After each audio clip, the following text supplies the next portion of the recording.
So, you've watched X-Men 97 and you want to get into reading X-Men comics, but you're not sure where to start.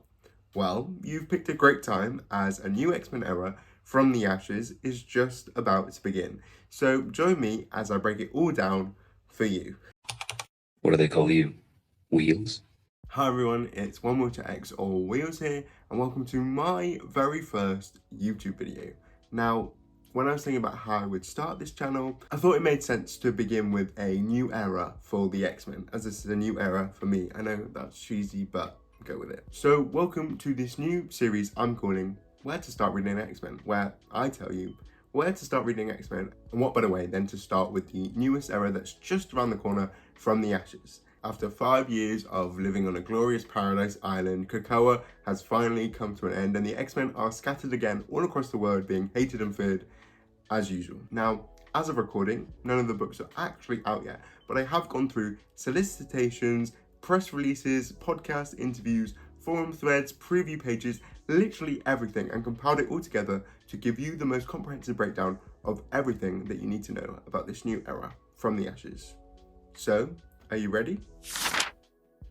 The very first book for this new era will be one of its flagship titles, X-Men by Jed MacKay and Ryan Stegman. Now, Jed MacKay is currently writing Blood Hunt, Moon Knight, and Avengers, which will be important later. And Ryan Stegman is probably most known for his work on Venom and King in Black.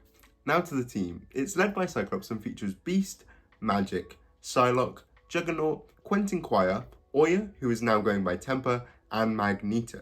In this new era, the team will be based out of Alaska in a Sentinel factory and can be best described as the Strike Team, rescuing mutants, fighting villains, and evil mutants. And from what has been discussed so far, we know that the team will be facing off against aliens, the US government, and time-traveling 90s villain Trevor Fitzroy. For those watching who have read previous eras of X-Men, this book is said to be inspired by and tonally similar to Grant Morrison's new X-Men run from 2001, which is big boots to fill. And to those that are new to X-Men comics, all I'll say is that New X-Men is a must-read for every X-Men fan. Jed MacKay has gone on record to say that Glob Herman and Zorn, characters who first appeared in that new X-Men run, will be appearing in his book, so it's safe to say the inspiration is definitely there. As this is a flagship book, X-Men will have an extra issue every 2 months, so instead of the usual 12 issues a year, this book will have 18, so get ready for extra X-Men. The next book to be released will be Phoenix by Stephanie Phillips and Alessandro Miraculo. Yes, this is a Jean Grey book all about her embracing the Phoenix Force, unlike her previous solo stories. As a result, this book is a Marvel cosmic book, and Jean will be travelling the universe, helping out other galaxies and civilizations rather than just Earth. So for fans of space adventures, this book could be for you, as Phoenix will be crossing paths with Nova, Captain Marvel, the Starjammers, the Black Order, and potentially even the Guardians of the Galaxy. But for the fans of Jean Grey, don't worry, Stephanie Phillips has said that a core element to the book will be that dynamic between Jean Grey the Phoenix and Jean Grey the Human, and I don't think she'll be forgetting about the X-Men anytime soon. NYX seems to be a very different type of book. Written by Colin Kelly and Jackson Langsing, who have written Captain America and Thunderbolts before, with art by Francesco Mortarino, this story is said to be about mutant culture and community being built up in NYC after the fall of Krakoa. Miss Marvel, Wolverine, Prodigy, Anole, and Sophie Cuckoo are said to be the main characters of the book, but it's not a team book.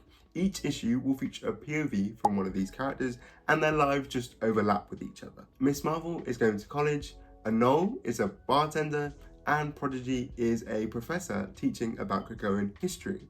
Yes, a major part of this book is acknowledging the previous era and its remnants in mutant culture. So, Krakoan fans, this might be a book for you. Additionally, this book seems to be loaded with Academy X characters. Wolverine, Prodigy, Anole, Sophie Cuckoo, and Hellion are all set to be involved. Now, to those that are new to X-Men comics, this might seem a little daunting, I understand. But apparently, it's supposed to be a really positive and celebratory book, unlike the original NYX series, which should not be read under any circumstances. Lastly, for the month of July, we have X-Force by Geoffrey Thorne and Marcus Toe. In this new era, Forges has a vision of the world shattering, and so creates a machine to help prevent that. X-Force. The new team features Forge, leading, Sage, Captain Britain, Ascani, Surge, and Tank, and they will be travelling the globe doing anything it takes to save the world. Their base is a self-repairing blackbird which is constantly on the move, so expect to see various different parts of the Marvel Universe to show up. We've already got confirmation that Deadpool and Black Panther will be guest stars in the first 2 issues. Aside from that, there seems to be a heavy focus on the secrets of the group and how they will be unravelled. Like, who is Tank? No, seriously, who is Tank? Now, I thought it was a very minor character with one appearance called Tank, but the way he's constantly hidden and doesn't speak makes me think it might be someone else in disguise, like Colossus or Gentle or The Thing. I honestly have no idea, so put your guesses down below in the comment section and we'll try and figure it out together.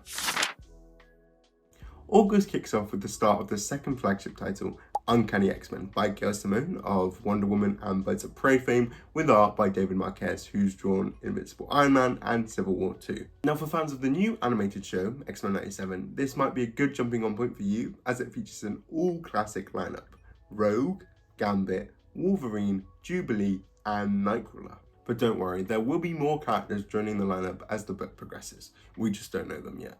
Apparently, Rogue will be driven to continue Professor X's dream, and this will bring it into conflict with Cyclops' team, as they have a different agenda. So watch out for that mutant civil war next year. As for tone, Rogue's team have been described as outlaw heroes, and so comparisons could be drawn to the Outback era of X-Men, where they lived in Australia, but this time New Orleans. Gail Simone has also said that there is a southern gothic horror creepy vibe to the book, and that it could be a little scary.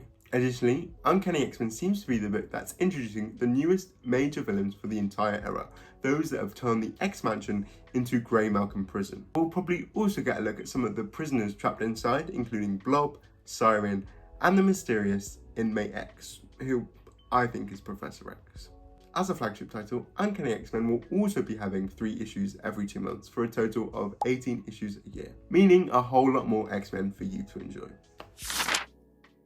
Now, I know what you might be thinking. The Avengers in an X-Men era? What's going on? But starting with issue 17, the book is being included under the From the Ashes banner, and a very major X-Men character is joining the team. Jed MacKay and Valerio Schiti will be bringing Storm onto the roster, as the Avengers realize that they need a mutant voice on the team, and who better than the mutant goddess herself. As MacKay discussed in the press release, while creating the newest era of X-Men, they tried putting Storm on X-Men teams, but they realized that she was pulling attention from everyone else. And so, by putting Aurora on the Avengers, she is now among equals. His words, not mine. For Storm fans, you don't have to worry about Aurora being sidelined, as it has been said that she will be heavily involved in the ongoing Avengers storylines, including fighting against Kang. And in issue 18, Storm will be facing off against Hyperion alone. Whilst there is often a divide between Avengers and X-Men and their fans, this is a pretty exciting moment as both are being written by the same person, and Storm's involvement signals a shift and gives her a much needed push into the wider Marvel Universe. Also, now there is countless potential dynamics between the Avengers team. We've got Storm and Wanda being magic besties, Storm and Captain America being so community driven, Storm and Captain Marvel having that history in the Brood saga, Storm and Thor being lightning besties, and of course Storm and Black Panther being exes. Although this is a new era for X-Men, this is also a new era for the Avengers, and this is only the beginning for Storm. Just you wait and see. Very different to the TV show, X Factor by Mark Russell and Bob Quinn will be focused on a new government X-Men team. Led by Angel and Havoc, X Factor will be part special agents going on missions and part celebrities as they become popular viral figures when they record their missions and post them on TikTok. In addition, the team will also feature the indestructible Frenzy, Dr. Cecilia Reyes, Pyro, Feral, and new characters Zyber, a technopath, and Granny Smite, an 84-year-old woman who has just discovered that she is immortal and is going on missions to try and find a way that she can die. Speaking of death, it has already been alluded to that several characters will die in this series, and from a few preview pages that we've seen, we'll also see a bunch of obscure X-Men characters such as Rusty Collins, and I have a feeling that they won't last very long. Whilst on these missions, X Factor will go head to head with rival groups, the Mutant Underground and X-Term, and what makes this particularly interesting is that Polaris, Havoc's ex, and apparently key member of the book, is the leader of the Mutant Underground. I think it's important to note though that the writer Mark Russell is well known for his satirical comics, so I can expect some commentary on the governments and propaganda and social media. Plus, it has already been stated that X Factor is going to be full of traitors, so things are about to get messy. September begins with the third and final flagship title, Exceptional X-Men by Eve Ewing and Carmen Carnero. If X-Men is the strike team and Uncanny is the outlaw heroes, then Exceptional is the school aspect of the X-Men. Following a tough time cosplaying as a ninja and murdering people, Kitty Pryde has decided to step away from the X-Men, go back to Chicago and be a barista. But she can't escape her history as she meets 3 new mutants who need her help and she vows to teach them. So the book follows Kitty Pryde, Bronze, Axo and Melee, as well as Emma Frost, who decides to help Kitty Pryde in her endeavour to teach these children. Eve Ewing has said that the Kitty-Emma Frost relationship is really the driving force of the book, and although they've got a more positive relationship than they have done in previous years, there's still a lot of baggage with that. So if you're missing the school element of the X-Men and you're a fan of Kitty Pryde, Emma Frost, or you're excited to see new X-Men characters, then this is the book for you.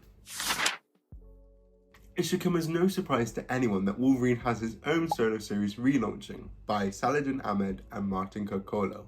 However, this time Wolverine finds himself in a very different position. After a painful few months with the end of Krakoa and a battle with Sabretooth, Logan has now exiled himself to the wilderness so he can run about shirtless with wolves. Nightcrawler will try and bring him out of this exile, but in doing so they both get dragged into a new fight. This book will have a new ancient villain from the days of myth, and while they slowly rise, Logan will have to face off against some of his old enemies too. It's going to be a tough time for Logan, but when isn't it? The first of the From the Ashes miniseries begins with Dazzler by Jason Lowe and Rafael Luero. In this, Dazzler will be going on a new world tour which puts her in the spotlight and a target on her back for some very dangerous people. She won't be alone though, as Domino will be her head of security, Strong Guy will be her personal bodyguard, Multiple Man will be her roadies, Wind Dancer will be her PR manager, and Shark Girl will be her drummer. This book seems to be quite light-hearted in spirit and will even feature new music from Dazzler herself in the book. So if you're looking for a light show, then this book is for you. Also, a very popular musician may or may not be playing Dazzler in the upcoming Deadpool and Wolverine movie, so if you're a fan of her, you might want to check this book out so you get a sense of her character. October begins with Storm getting her very own solo series by Murewa Ayodele and Lucas Wernick of Immortal X-Men. After her time as voice of Soul and leader of Arakko, Storm is back on Earth as a political figure for mutants and as Earth's protector. In addition to joining the Avengers, Storm will have her very own base, Sanctuary, in Atlanta, where she will begin her adventure as a solo hero. With a new outfit by Lucas Wernick, Storm will be travelling across the world trying to live up to that Earth's Mightiest Hero title as she faces off against nuclear meltdowns, dark magic and political turmoil. But she won't be alone, as the book will feature several guest stars throughout, including her Avengers teammates and Frenzy in the first issue. Ayodele has said that the arc for the series could be referred to as the Labours of Storm, as she will be facing off against beyond Omega level threats, as well as the cosmic being Eternity will be keeping an eye on her. I for one can't wait to see what's in store for Storm's new era of superheroics as Earth's protector. Who would have thought that the Sentinels would be getting their very own book? Not me, but it's real. Alex Packnadel and Justin Mason will be delivering a 5-issue miniseries all about the new Sentinels starting this October. In this era, human cyborgs are the newest version of Sentinels, and we will be following 4 of them. Sawtooth, Lockstep, Drumfire and Vorvod as they hunt down the most dangerous mutants in order to keep the peace. Interestingly, this series brings back 60s X-Men villain Larry Trask, the son of Bolivar Trask, who created the Sentinels, as leader of the new program. Now, Larry is a mutant and he can see the future and so knows which mutants to take out to save the world. That's not all though, as Uncanny X-Men writer Gail Simone has said that the Sentinels will be connected to her story as they delve more into the Grey Malkin prison and the newest villains. First on their list though, Omega Red. So if you're a fan of villain-centered stories, then this is probably a good book for you. And finally, rounding out the From the Ashes era so far, we've got a new 5-issue Mystique series by Declan Shalvey. Not much has been revealed about the series yet, but what we do know, Mystique is going back to her old terrorist ways, and with a hit list, she'll be going throughout the Marvel Universe to take people down. Who she is after and why she is after them is still unclear, but we do know that Nick Fury will take note of her actions and try and stop her. If you're a fan of spy, espionage thrillers, then this could probably be a good book for you. But no Mystique is involved, all I will say is prepare for chaos. And that's it, that's every From the Ashes book broken down for you. So now that we're at the end, what books are you most excited for? Whether you're an old reader, a new reader, or a continuing reader, let me know down below in the comments. And if you've made it to this part of the video, then first of all, thank you. And secondly, could you do one more thing for me? And that is just comment down below what you'd like to see from me next. Now, I've got so many different ideas, like character breakdowns, story breakdowns, reader recommendations, etc, but I'm just not sure where to go next. So if you could let me know, that would be great. Thank you so much for watching. I know this is my first YouTube video, so it's probably a little rough, but for everyone that has watched and enjoyed and liked and subscribed, I really appreciate you all, and I will see you all in the next video.